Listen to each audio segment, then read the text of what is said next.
Voici le désert d'Atacama, au Chili.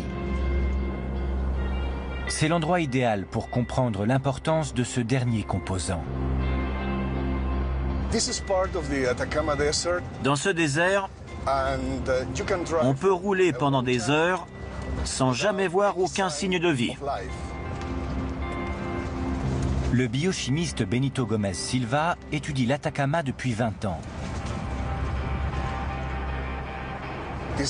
C'est un environnement extrême, donc il intéresse beaucoup les scientifiques.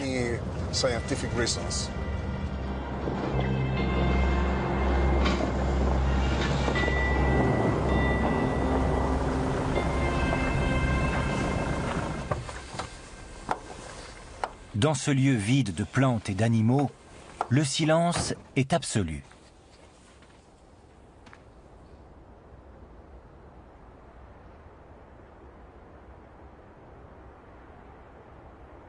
La désolation qui règne ici est profonde.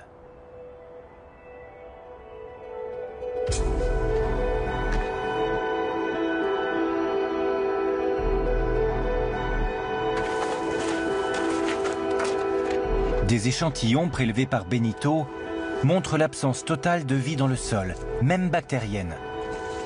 Cette terre est plus stérile qu'un bloc opératoire. La raison est simple. On n'y trouve pas une seule molécule d'eau. Le sol de l'Atacama n'est presque jamais en contact avec de l'eau liquide. La dernière fois qu'il a plu ici remonte probablement à plusieurs années. La vie ne peut donc pas se développer. Certaines stations météorologiques de la région n'ont jamais enregistré de précipitations. Et certaines de ces pierres n'ont pas reçu une goutte de pluie depuis 20 millions d'années. Aucune créature ne peut supporter de telles conditions. Toutes les cellules vivantes sont composées d'au moins 70% d'eau. Sans eau, il n'y a pas de vie. C'est indispensable. C'est la clé de notre survie.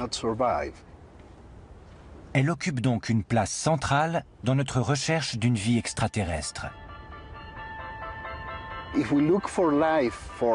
Si nous voulons trouver des êtres vivants dans l'espace, la première chose à faire est de chercher de l'eau.